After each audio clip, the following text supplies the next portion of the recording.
Okay, it sounds like the webinar is live. So I just want to thank everyone for tuning in and letting you know that we're really excited to be here today. We have some amazing panelists, so many broad and unique experiences. And I really want to, let everyone know that we're going to make this feel more like like you're being part of this conversation that we're having, because everybody here is like very incredible ideas, such unique insights, unique experiences, and yet they all meld and mash together. And so it's a lot of fun. I want to get started to just let everyone know that this session, it's going to be focusing on the BIPOC experience abroad. So what is it like to be Black, Indigenous, person of color while studying abroad, and how has even the places where we've gone or what we've studied impacted our own experiences, what we have learned from that, and what we hope can improve, or also opportunities to not just improve, but opportunities to learn from that as a whole. And so I'm really delighted to introduce our panelists. First is Stefan Brown. So born and raised in Philadelphia, Pennsylvania, and currently in Los Angeles, California. And he was at TikTok, but he is now at Patreon and is a mid-market partner manager. And I'm going to let each of these panelists introduce where they studied, what they studied, and their experiences by themselves, because they're just so fantastic. I think they should provide their own input. And then we have Sasha Daniels, and Sasha's originally from Washington, D.C., and they're currently a master's student in Germanic Studies at the University of Texas, Austin. Sasha, again, has so many fantastic experiences and a multiple number of scholarships to share with everybody. And then we have Joudeh, and Zuka'a is born and raised in Little Palestine near the south side of Chicago, recently awarded the 2020 to 2021 Public Service Fellowship Award with the Cleveland Foundation to work on metropolitan planning organization.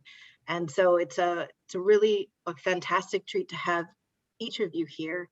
And I just want to start off, initially, oh, and also to let you know, I am going to do my best to manage questions as they come in. And we have somebody who's going to be taking in your questions and sending them my way. So hopefully we'll be able to get through these, just mindful of the time. We're going to try to get through all of the questions and then take in as many of your own questions as possible that I can share with the panelists. But I want to start with, and if each of you can tell me, where did you go when you studied abroad, or just share with the audience where you were when you studied abroad, and how being Black or person of color has affected your experience abroad?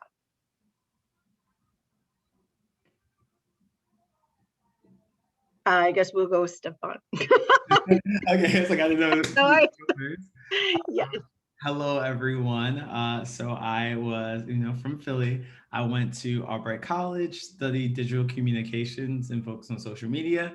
And my program that I went to is I studied abroad in Nicosia, Cyprus through global learning semesters, and I'm a Gilman Scholar. I went back in spring 2015, and going into my experience, overall, it was very positive. There was very few African Americans that were on this program with me. So learning Cypriot Greek culture was definitely a culture shock to me. And just being around all of these amazing people, it was kind of learning period, since typically I was the only one around. But, most of the time my experiences was more learning about like me, my culture, my background, also sharing that same thing with Greek Cypriots.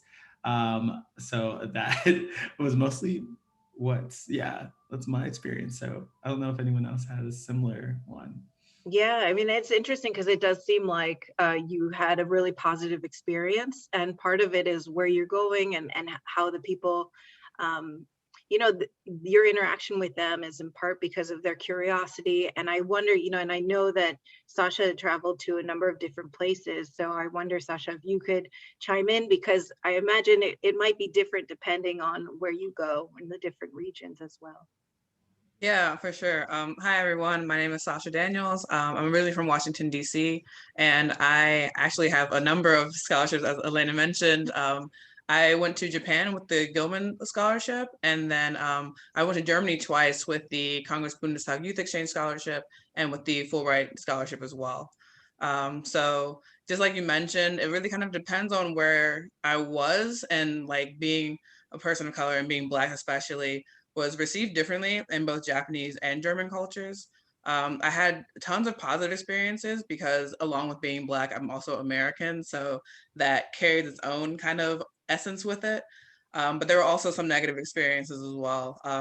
And those were just interesting to learn from, especially, and also kind of step into the shoes of like maybe of another Black person from another part of the world, because oftentimes I'm not necessarily always wearing my nationality on my sleeve.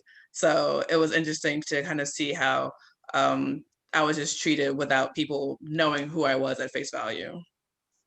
That's interesting. So, it sounds like if just without people knowing where you were from, and so from what country you were from, that seemed to also influence how you were treated. Yeah, especially because as soon as you say that you're American, then everyone gets excited because of like pop culture and music and things of that nature. But beforehand, they usually just see, my hair, my skin tone, and assume that most times that I'm from somewhere in Africa or West Africa. And before when I went abroad, I didn't know much of those cultures or much about those cultures. So it was kind of hard to be seen as a representative of a place that you never had been to or that you don't know much about yourself. Yeah, and that seems to be, a learning opportunity for people abroad, right? To learn more about the culture in the U.S. that is very diverse and is and more representative. That's a good point. And Zuka'a, if you want to share where you went and what your experience was like. Yeah, I was also in Germany, and actually Sasha was one of my orientation leaders. So it was such like a blessing to be able to be graced with her presence, but also seeing another person of color while I was in Germany, because going to Germany, a lot of the ETAs were majority white. So I think in our cohort, there was under like 15 people of color that I saw within the group. So hello, I'm Zuka'a. I'm currently in Cleveland, and I am from the Chicagoland area, and my family grew up in like near Little Palestine. And I did in 2019, 2020 a Fulbright ETA fellowship, which was a great experience, and there was a lot of great opportunities.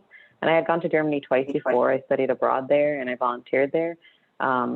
But going this time for such a long, extended period of time, after so many refugees were there and working within a school, like within a government institution with the support of Fulbright, it was definitely had a lot of privileges, and it was great, but it also was very eye-opening to the resources that are available to us, and the benefits, and then also like the other side of it, where it's just like, and this is still to an extent not enough to kind of like maybe protect us or shield us from some of like the discrimination that still exists out there. So even as like Americans and as Fulbrighters or Gilman Scholars or all these like incredible things, it's still, there's still work to be done. And this conversation is going to be enriching to hear. Yeah, and that is going to be, one of the next questions is about discrimination. And so, maybe you want to kick off, because you definitely are acknowledging, yes, there are definitely benefits that come with this and a lot of resources, but also discrimination. And so if you don't mind sharing some of the discrimination you face.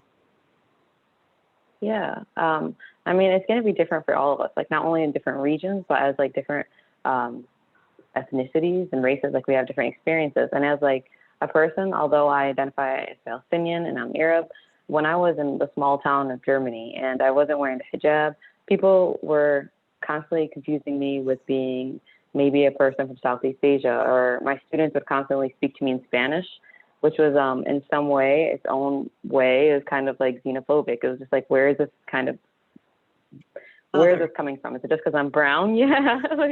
And they'd call me señorita, and I'm just like, I'm actually in a position of teaching. So it was like kind of disrespectful. But the same way, being a person of color, like in front of the classroom. So although there were moments of discrimination, also like for my students that were refugees and that were from Yemen, or they came from Iraq, or they came from Syria or other parts of the world, when they saw me up there, they had like a person that was like representation, like, and it created like a connection that they never saw before and opened up doors to them. When I was like, yeah, my family's from Palestine, they were immigrants to the United States, and now I'm here. And this opportunity is available to you the same way it's available to me, and I'll help you get there if you need the help. But it really, that made like everything that I went through and all the stuff that they had to go through, for me, it made it all worth it. Like being able to do those small connections and seeing people's eyes light up, it helped. Yeah, that's really beautiful. And it's kind of speaks to how it can be empowering in some ways too, or at least you're able to shape it and make it empowering, you know, which is really wonderful. And it, you know, I want to ask you, Sasha, then, because whether you face discrimination abroad and whether you were able to shape it into something empowering, just like following off of that. Yeah, I actually had similar experiences. Zuka'a and I both taught at schools. So oftentimes, either students or teachers, they would mean well when they would say certain things, but then that would come off as being like a microaggression or being discriminatory. And so because I was usually the first Black American that a lot of my students had met, I noticed that they would ask me things like if I knew personally like certain rappers or Black celebrities. And I would ask them why they thought those things. So I would try to make it a teaching kind of experience for them. So they would approach me with whatever thoughts or questions they had, and then I would kind of turn it back on them and ask, okay, so why are you asking me specifically that versus my white American counterpart? Why wouldn't you ask Abby from Kentucky if she knew 50 Cent? Why would you ask me that? And then they would kind of like, they would reflect on it and see kind of their own prejudice and carry on through the rest of the year, hopefully like holding that experience with them. That is beautiful. Yeah, I love that, because it is, I mean, it is, it can be shocking, right? And I think that's something that's part of this discussion, is just so that people are aware that this can happen, and this, you know, not always, but sometimes there can be this experience that is a little bit unsettling, but there's also room to utilize that to empower others, to empower yourself, and to raise awareness, which I think is really good too. And Stefan, I don't know, it sounded like you had a very positive experience, but also, I mean, there's still room for empowerment, you know, and there's also room for learning opportunities. I think just to like add on to what Sasha said. So like my program had 80 Americans, but then there was like 300 plus Erasmus students, European study abroad students. And although it was some good times, there was moments where, because, you know, I was the only one, it felt like I was responsible for representing like all African Americans from America. So I would also get asked similar questions, just like, oh, do you rap? Like, do you play basketball? Like, why do you, like, can I say, you know, N-word and stuff like that? And it's just like, and then I would have to educate these people on why, because they're like, oh, I hear it in music, but why not? And I still remember one time where me and a few friends were like drinking wine in the park, and like they're all from like Eastern Europe. And I spent 2 hours explaining like the history of the word, why you should not say it, and like why it's bad. Because for a lot of them, although there's no excuse, I know a lot of times they only know what they know from the media. They think that represents the community as a whole. So no matter what situation too, it always felt like it would lead back to me, even if there's a group of people, but it would lead back to me explaining, okay, here's why certain Black people don't like this, and here's what's going on in America. So it can become a lot sometimes, because sometimes you just want to relax and not be someone that has to do that. But again, I get it too, because I felt it was really cool to educate them, and they educated me on their specific issues. Yes, no, and it's interesting, because it is that balance, right? You know, it's like, if you're there to do research or whatever it is that you do, somehow you're also a representative. You're also always this ambassador, and of course an ambassador for the Fulbright program, but also as, you know, representative of your culture, or for the diversity that comes from the US, and this constant reminder. So it's playing these two roles, but it's just really fantastic to hear each of your experiences of empowerment, or how you could empower others. And this is remarkable because, you know, we've had conversations before, and yet I feel like I learned something new about each of you every time, and I'm always just so impressed and inspired. And so, you know, for me, this is something I've learned. It's a surprise, and it leads me to the next question, which would be, what surprises or challenges did you face while you're abroad? And Sasha, if we could start with you. I think a surprise, so kind of turning my negative experience to a positive experience. So a surprise that I didn't expect to have when I was abroad is I went to Germany for 2 years. And so I was a Fulbright teaching assistant in Germany. And because I wanted to kind of find a community where I felt comfortable, I made a lot of friends with a lot of West African Germans. So some of my best friends, they were born in Germany, but their parents were from like Togo or Ghana or Nigeria. And so I was surprised in the fact that I went to Germany, but I learned so much about West African culture. And some of my best friends to this day are from these countries. And I ended up actually even going to Ghana to see like some of my friends and like learn more about their culture. So I kind of got a 2-for-1 in that experience, to where I was in Germany, I learned German culture, and I went to school in Germany every day. But when I went home, like I would listen to like Afro beats and all this different type of music that I didn't expect beforehand. That's incredible. That's incredible. And Stefan, how about you? Oh, and I'm sorry, Sasha, actually, what about challenges? Any challenges? I think challenges for my identity for sure when I was there. And sometimes I would even find challenges within that same community. So my German is pretty good. I can speak fluent German, and I see Zuka'a. And so oftentimes, like when I speak, a lot of people think that I was born in Germany, but my parents are from somewhere else. And so a challenge was, even within the West African German community, I would have to sometimes convince them that I was American because they didn't believe me. And so oftentimes when I would say I was American, they would say like, are you sure you're American? Are you half American? What's the other half? Like, you have to be from Germany. And I was like, no, I can show you my passport. I swear I'm American. So some of those things are just like trying to make sure people understand identities that are multifaceted, and not just simply, okay, their identity that they're comfortable with versus like some that they may occur in their own communities. Yeah, and that goes to show the value of these programs, of sending more diversity abroad, to like broaden everybody's horizons, right? Even those we come in contact with. And Stefan, for you, surprises and challenges. So some surprises.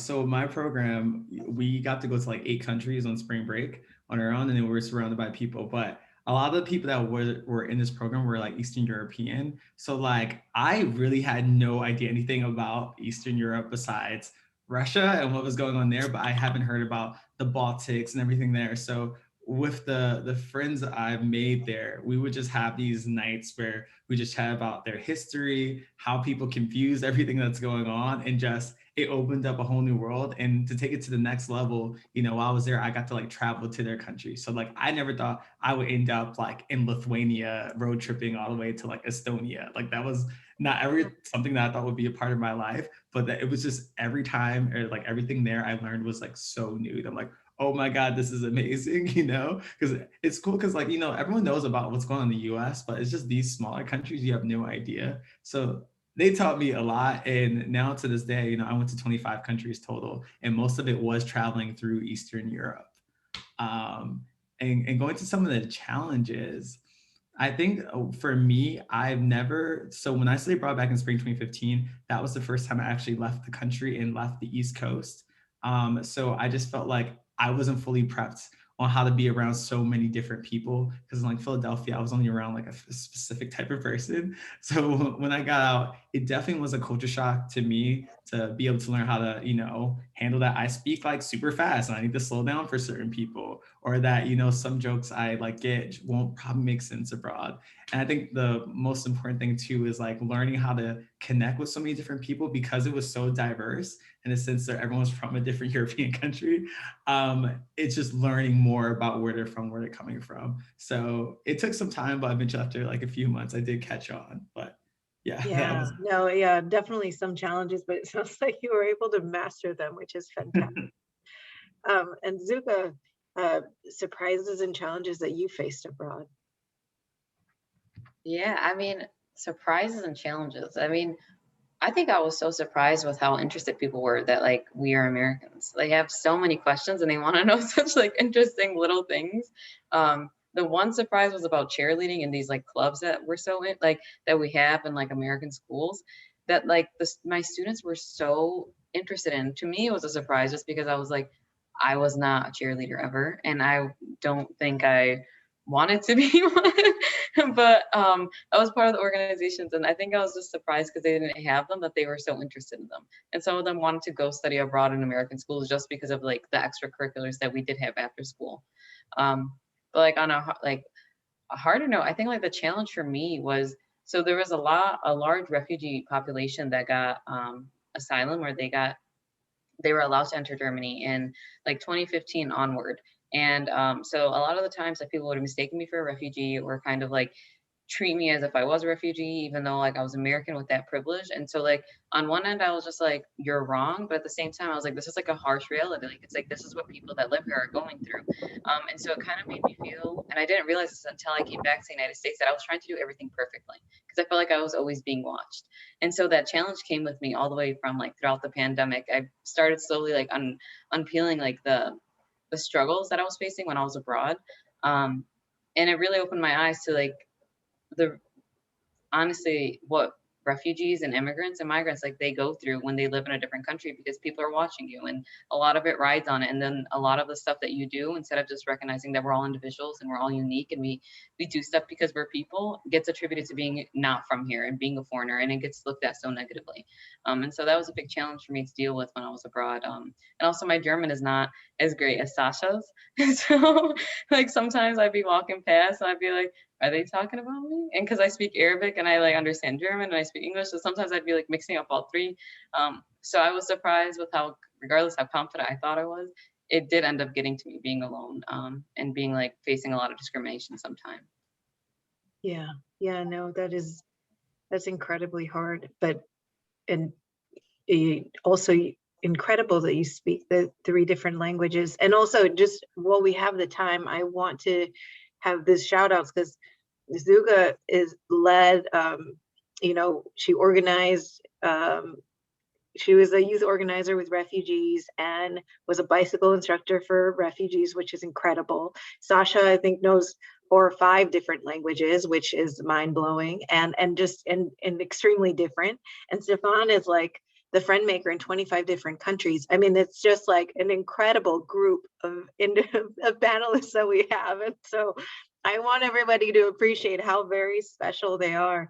And I have a question, because we have you know, some of our own questions that you guys are aware of, but this question is actually from the audience. So I wanted to share with you. And so this question is, how did the programs you participated in prepare or not prepare you for the challenges you faced abroad as BIPOC scholars? And are there things that you think they could have done better? So that also just touches upon what we'll be talking about as well. But yeah, if you want to, let's start with Stefan. How about that?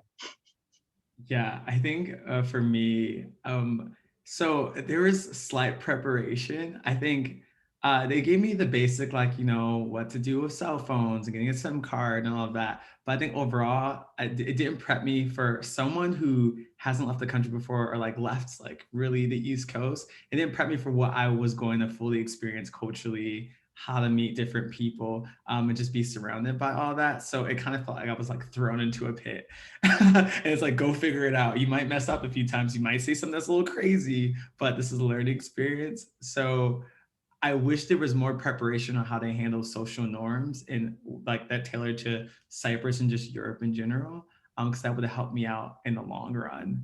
But that was my biggest thing, is just adapting to the culture shock. Yes, and you know what, while we're talking about the culture, if maybe you wouldn't mind sharing how people there, how you know when you're in with the community. Yes. So in Cyprus, first of all, it's like next to Greece. People think they're the same thing, but they're different.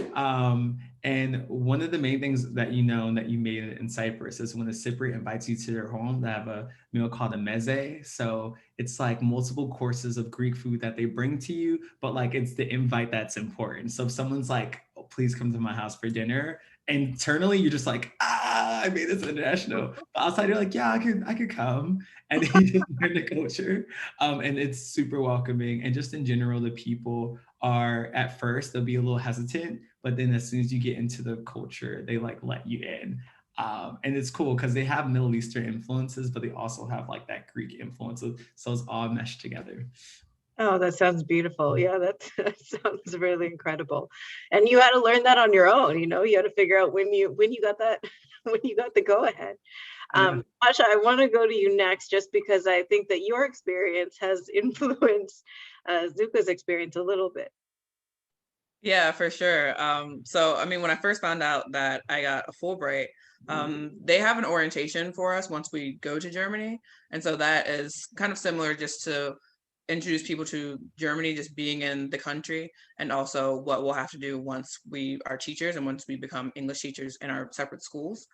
But one thing I kind of noticed is that there wasn't necessarily anything for people of color, or specifically Black or people of color, in these orientations. And so I looked for something that could help me out during my Fulbright experience. And then I ended up finding Fulbright Noir, which is an alumni affinity group created by some Black alumni Fulbrighters from separate countries. And they created this group specifically for Black Fulbrighters who were looking for exactly what I was looking for. So immediately I got into this group. I tried to meet all of these other Fulbrighters, and that inspired me to also kind of be a volunteer or be like a mentor for other people of color Fulbrighters that are coming in, because I remember what it was like for me when I was at orientation and all the mentors were just all white faces.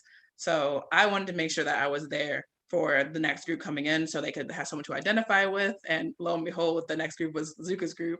And yeah, so Zuka'a mentioned that me being a mentor for her was important as well. And Zuka'a and I have a wonderful friendship that actually formed from our orientation. So even throughout Zuka's year, when she was in Germany, we were both in Germany, we would make sure like we met up with each other, and we just had like times to ask about how things were in her city, how things are in my city, what are like places you can go, just to like have a moment and decompress. And so I think it was really helpful that I could like have that kind of full circle experience and also like have a friend out of it. Oh, that sounds so delightful. You're very lucky. And Zuka'a, go ahead and let us know about your experience. How is? Yeah, thank God for Sasha. Like, honestly, because there was really, she nailed it. Like, as great as Fulbright is, they really kind of missed it when it comes to diversity. Like, they kind of just had a bunch of whatever. Sasha was there, and she was kind of just a light in like a group of sea of a very homogeneous population. So like I saw her, and like you had the experience to speak with someone that already went through this process, that had to deal with a lot of like what I would face like going forward by being able to live, like by living in Germany. And one thing that they were able to create, her and there was another person that was also a woman of color that was like part of the orientation leader, was a space for people of color during the orientation process. And I don't know if that happened the year before, but the fact that they created this space, it didn't. So they literally took initiative and they created this space. So all the people of color from like the ETA group, they got together. But that wasn't from the Fulbright program. That was from Fulbrighters ourselves. Like, it comes from people. And that's why it's like, I don't know what resources, for the question that asked, like what resources they provide. They give support. And if you reach out, they try to be comforting, and they try to like address issues that you face. Like when I, like one time I was followed home and I was like, you know, being like harassed. And I told this to like Fulbright, and they like offered support, and they tell you about counseling, and they do this stuff. But it's like some stuff like you're just going to go through, and you're just going to like deal with it. And then somewhere along the line, you're going to find a way where you're going to find something that's going to be like, I want to do something about it now. And then you start becoming part of these things and you start finding Fulbright Noir, and I found Fulbright Cinema. And so like now I'm part of Fulbright Cinema and I'm working as like the social media chair. And I'm like hosting events with like Fulbright HBCU, and we're hosting events with all these other amazing like organizations that are all led by Fulbright alum that were like, well, we want to see the change and we're going to be the change that we wish to see for the next generations that are coming in. So it's like anything that you see that needs to be addressed, like you make that change. Yeah. Oh my gosh. That's fantastic. And, you know, and just a little plug in here, Vanessa Diaz and I started Fulbright Latinx, and we were inspired by Fulbright Noir. And it's just that whole, people to lead and show the way. So thank goodness for Fulbright Noir, and also for exposing. And I guess this kind of makes me wonder, because a lot of this is just, you kind of have to, given, I mean, yes, we would like to have certain resources, but I almost wonder, those resources might not be there, for the next class or the class after that, or or the group after that. And so I wonder if you have a message for people who are candidates, or for people who might be studying abroad, of what they can do, or maybe what you have done that they can, learn from, to help you cope or help you navigate the situation that's super new and you don't necessarily have the tools to deal with. Let's start with, I always do this to you guys. Zuka'a, go ahead. I'm definitely gonna say something that Sasha mentioned earlier, is finding a community of people that you find comfort in. So for me, it was just like finding people of color in the area, or finding people that are accepting, like open-minded, and finding a common ground where you could just like sip tea with them, you could eat with them, you could go to them anytime you're in need. And so like I had initially planned of like spending Ramadan there and spending Eid there alone. But I didn't have to do, like, I came back home, but I made friends that I was like, I'm okay with being able to do this alone and just like talking to my family. So I think one that is super, super important to do is finding a safe space for you and wherever you are. And initiatives that I'm pushing forward right now is like, I'm working with Fulbright Sanam and trying to bring more representation in the Fulbright community. And we're doing this with all the other Fulbright organizations, like part of the Fulbright Diversity Collective. And it's pretty amazing, like the power that we have and that we're able to do. And everyone's just doing it out of the passion that they have and wanting to see change. And for me, it's just kind of bringing the community of Muslim Fulbrighters together, knowing that we're there and we are the support that we can be for each other. Like whether it's like in Germany, in Europe, all over the world, we're a powerful force. We're people, and people hold the power. So it's like the more that we realize that, the more that we can kind of like push for that to happen. So I hope that answers the question. But that's like how I see it. No, that's wonderful. I mean, it's a good reminder, and I think what people should keep in mind is those affinity groups or the diversity groups. Look to them, because you can maybe reach out and make connections that way, or sometimes there's mentorship programs through that, or just a way, if you need another means of support, that's something to consider, to look to. And Stefan, if you wouldn't mind sharing, how, maybe some tips, or how you're from your own experience, how you navigated this world without, just being dropped in. Yeah, I think for me, like circling back, I went to this program because I didn't hear of anyone doing it before. And, everyone went to a lot of the same countries in my university. So I kind of wanted to be different and like go to Cyprus. So I think step one is definitely not being afraid to go to those less like underrepresented countries, because they can end up like being a place where you can create your own story and not feel like everyone else has done it, but it feels new. And Stefan, if I can just interrupt you for a moment, and if you can just share how you decided on Cyprus again. Yeah, so originally I was going to go to England, everyone goes to England. But then as the months went on, I started like looking more into the world and just researching. And I Googled like least studied abroad countries. And at that time, Cyprus popped up. And the website was still being built. It was kind of under construction. So it was a little sketchy with how it looked. And like they're asking for a $1,000 deposit. And I'm like, ooh, I might be scammed, or this might be legit. And then I ended up actually applying. And then like 6 months before, I was supposed to go, they had an advisor there that called me every month named Matt for 6 months, who gave me tips and advice. And I had no idea how I was going to pay for or even go. But he inspired me to like, apply for the Gilman, as long as well, it's my study abroad office, but also other scholarships too. And what was cool was, even though I had no idea how I was going to pay for it, I applied to 6 scholarships like that summer. And then when the time came before my semester came, like I won like I think 5 of them. So, and it was, yeah, and it was awesome because at that time I got so many no's at my university for other activities. And I thought I was going to get a no for this one, and I was broke and didn't know how to do it. And I had enough money to do the program and pay for my next semester. And, and it goes back to, talking and like doing it. Cause when I was doing this, they gave me a scholarship for being social. So they have a Greek scholarship called the Takis Christosantau, and is awarded to someone who has like extreme social ability, who could bring people together. And I got that just by constantly talking and being engaged with the program and the people. And this was like a whole new thing. So, talking, definitely making your voice heard, and then going to a place that everyone else might find like intense or weird, but I just go. And then when you get there too, like, especially if you don't go with like other people in your program, know that like no one knows who you are. So you can, make the journey what you want it to be. And everyone is there to meet people that are new because they're all doing the same program with you. So definitely don't be afraid to stand out. Go and just talk to everyone. Yeah, no, that's incredible. And I think it's a good advice to just learn and learn from others and connect with others, and don't be afraid to put yourself out there. And that can be the most difficult thing, right? I mean, it's easy to be a little bit nervous and to be in a place that you don't know. So that makes sense. Sasha, how about you? If you want to share, maybe from your experiences or suggestions for how to navigate without the resources or tools necessarily. Yeah, I think honestly, I would just echo a lot of what Zuka'a also said, because I did happen to find Fulbright Noir, and that really did help me out as far as making some connections in other countries as well.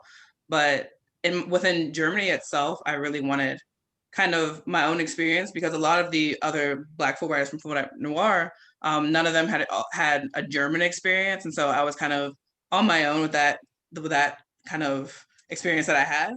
So really, what I ended up doing was finding my own community, and Fulbright actually, in a way, helped with that, because we had a diversity conference my first month in Germany, and I met German Fulbrighters who had gone to the US, who were technically considered diverse students. And one of them just happened to be of Kenyan descent. She lived in the same city as me. And so after a while, I noticed that I kind of didn't have my own group, and I was really looking for just someone I could connect with. So I messaged her, and she said, "Oh, well, come to my university. We have an African Students Association. So maybe you could come there and just like meet some new people." And that kind of set my whole like the whole next year, because I was welcomed into this new community that had nothing to do with Fulbright, nothing to do with study abroad. They were just people of African descent who lived in Germany. And so I was like, okay, this is my group. So it really helped just finding, a group within the country that I could connect with. And even though I was still unique and different, like I could share my experience with them, they could share it with me. And it was really just kind of like a blessing in disguise. Like I definitely never planned on that at all, but it happened. It was great. Yeah, no, it's so I think that's the thing, right? And it comes back to what Zuka'a was saying, is the community. And I think for all of us, right, even putting yourself out there, it's kind of taking that risk, but you end up building this community, or you create these friendships, and people that you can trust to really help you in the long run.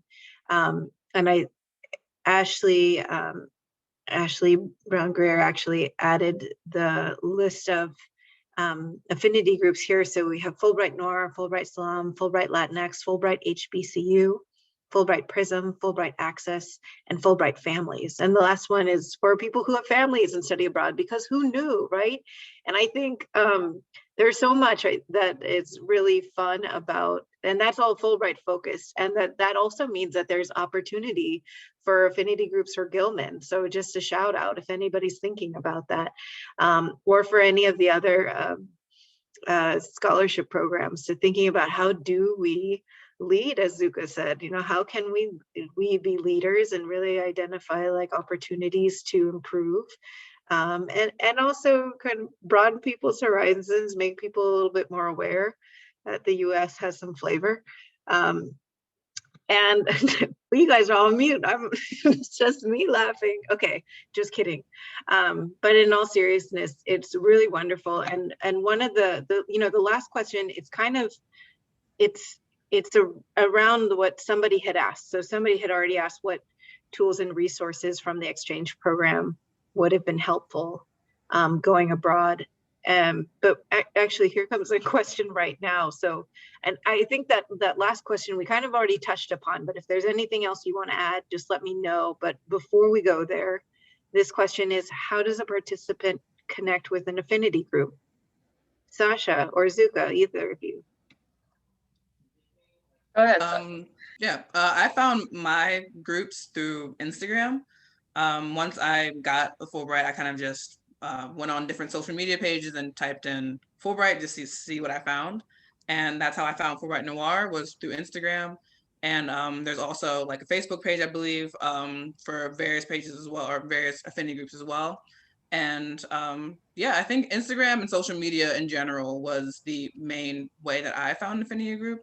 And now that they have different boards, different executive boards, I can also speak for Fulbright Noir Executive Board because I'm on their executive board. I'm the communications and outreach officer for Fulbright Noir now. And so we're doing things like trying to make sure we're on other social media platforms, just in case more people use multiple. We want to get our own website. So we're really trying to make sure that we're available just so anyone can find us however they try to find us. But I will say, like, that's a great question, because I did not know how to connect with any of these affinity groups. Like, I remember going to my orientation and like they had like this 5-second slideshow and they were like, these are all the affinity groups. And then I was just like, where'd they go? Like throughout my Fulbright, I was like, where'd they go? And it wasn't until actually the end of my Fulbright, I was on a call, and the founder of Fulbright Sinam was like one of the co-founders. She was on the call, and then she rushed out to me. But that was like a huge door opener. And that's like one of the missions that like kind of like I want to push forward. It's like, how can we connect with the people that are doing Fulbrights right now that need our assistance, that need our help? And also, yes to Fulbright Noir for getting a website. And I just want to say also, because like Ashley's on this call, she's the founder of Fulbright HBCU. So like you have access right here if you're interested in any of this. And I mean, in some ways it does go back to the last question, right? Where it says, what tools and resources from the exchange program would have been helpful to you going abroad? And so maybe it's connecting with some of these, like better connecting possibly. I'm not sure if you guys have any other suggestions, because I know it's not just Fulbright, there's also Gilman, there's also a number of programs. So if there's, I mean, if you had any suggestion, what would it be if people were listening? I think to jump in, some suggestions, it would be cool to like connect with other Gilmans who like went to the area I've been to just to get advice. I didn't have that much. And also to, I guess going in, if there's like a midpoint, like check in just to like connect with everyone to kind of get their overall experience so far. Cause I think that's important. And like, I've only did the Gilman, but I know there's like a few communities on like Facebook and stuff, but I didn't know about them until after like I got back. So that would have been helpful. Yes, definitely. I know that's actually really good for people who hopefully, if they're part of planning for the exchange programs, are listening in on and can take action. Sasha, how about you? I mean, are there any tools or resources that you think maybe people can, if let's say you're talking to the exchange programs right now and there's something that can be done, or anything you could suggest? And I know we've touched upon this, but maybe a bit more tangible. Yeah, I think one thing that also would really help is also kind of giving a lot of these groups and alumni groups a platform to reach new applicants or new people that have gotten their scholarships. So one thing in particular, I can just speak in Germany's context, is we have our orientation every September or every year when the students come in. So maybe just at that time when there are the orientations, make mention of these groups just so the students are aware. Or a lot of the affinity groups also have different types of like stickers or just small like swag bag type things, just so students know that they exist. And I think the fact that the organization can make that connection and make sure students are aware of it, just so they may not have to do everything on their own. So kind of just give them that little push. Yeah, no, that's really helpful. And it makes me think of what Zuka'a was saying earlier, just having like how wonderful it was to have you there, you know, and just having somebody there. And it makes me think, wow, we should send, you know, mentors abroad. That might be too much, but pushing it, but perhaps, you know, something where you're just, how do we better connect with the students that are going abroad? And Zuka'a, how about you? I think like a lot of it has been touched on, but there's always, I think, one thing for anyone on the call that's going into a Fulbright or a Gilman or a Bourne or whatever. There's always room for improvement. So whatever exists is constantly changing for the better. And like, what we know may not be your experience, but it's used to like grow. So like when I went in, it was like I didn't know how to contact Fulbright SNAM. So like my thing is like, how can we continue to grow that? Like move from there. And any person that I expand to that reaches out, they like someone reached out and they're like, well, we should do a podcast. That is not even an idea I would have had, but that would have been a great resource because then this just gets saved. And these conversations like webinars, like people have access to them and then they'll be able to listen. You could just reach a larger audience. And I think that's the entire thing, is to be able to like uplift other people and like find other people's voices throughout these experiences that we ourselves have, and like prepare for the next generation. And I know I saw like another question, not to jump, but I don't know. So if anyone wants to get to this, like I don't know if there are affinity groups for Gilman or Bourne. I saw that question too, Zuka'a, and I believe for Gilman there definitely is an Instagram for people who have just gotten their awards. A friend of mine kind of works for Gilman, so I had that little intel. But she has told me that there is the Instagram for the Gilman scholars. I'm not sure about Boren, but Gilman for sure there is one. And there's also an alumni group like on LinkedIn for Gilman. Oh, that's good to know. Yeah, so using these resources and going back to the video streaming or podcast idea and listening to this, I mean, it's true. Maybe people don't have time to listen to this in this very moment, but when they've gotten their scholarship award and they're packing, you know, maybe it's like playing while they're packing things and they have like a better sense. So just some resources that people can go to. I think it's a really good point. And now we have 3 minutes. That's enough for like a minute a piece or maybe a little bit less so we don't get completely cut short. But if you guys have any just final words of encouragement or inspiration for the viewers.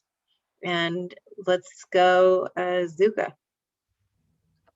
Apply. And anything that you think that you want to do it, because there's nothing stopping you, and you can do it, and you can do that and much more. And we need more people out there. We need more people that are like creating these missions. And that's honestly all I say, because apply. And if you need help, we are all here for you as like alumni, as people like a part of the Affinity Group. So contact us with questions, with concerns or anything. Yeah, and thank you for listening. That's awesome. Stefan. I think one piece of advice I would tell everyone is, you know, there's so many different programs, so many different countries you can go to. Like, don't be afraid to go to them. And when you do go, fully embrace the experience. You know, home will always be there. There's a few people who always love checking in on home all the time. I think take this time to figure out yourself, learn who you are and grow, because it definitely can change you as a person in the long run, kind of affect where you go after in life. Whether you're undergrad, grad, or even post. Yeah, and maybe similarly to you guys, go for several. You know, several. Sasha. Yeah, just echoing what Zuka'a and Stefan both said. Apply for as much as you can. Just make sure that you travel and get out there. Show the rest of the world your personal experience, because you may have something to offer that is completely unique to yourself. And no one abroad may have met someone who has lived life like you. So definitely apply. There are multiple opportunities out there. If you have a set country, work for it to get to that one country. If you're open to it, then there's tons of opportunity for you. But just please get your experience out there, your face out there, and just learn more about the rest of the world. Thank you. And somehow we're right on time. I just want to thank you all, because always inspiring and always really such a pleasure. And I really hope people are able to access this while they're packing for their next scholarship. So thank you for your time. And I imagine it's going to cut us off in a minute. There's also the survey that people should fill out for the raffle. That's right. There is a survey. That is correct. Please fill out the survey for the raffles. And that can be found online, I believe. Yep. And there's Fulbright Lotus. I apologize. That is another affinity group. Yeah, so there's just so many, and there's so many opportunities, and there's opportunities to create more. So just be willing to lead, and thank you for your time. Oh, and I guess the survey link will pop up when you leave Zoom. So as soon as you leave Zoom, that survey link will pop up.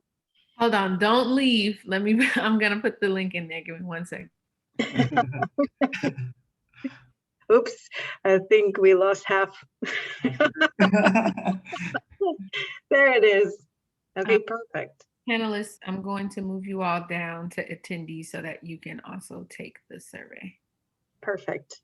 Thank you. Really, such a pleasure. Thank you all so much. Y'all did an excellent job. I think we're live. Well, yeah, thank you guys for having us. Like, I really enjoyed this. And before, like, when I met Zuka'a and Stefan, like, I think this is so cool. So I had a great time. I love y'all. We gotta meet up in real life one day. Actually, though, I'll come to Los Angeles when there's no more pandemic. Like, yes. That was great. Thank you. I know, I agree.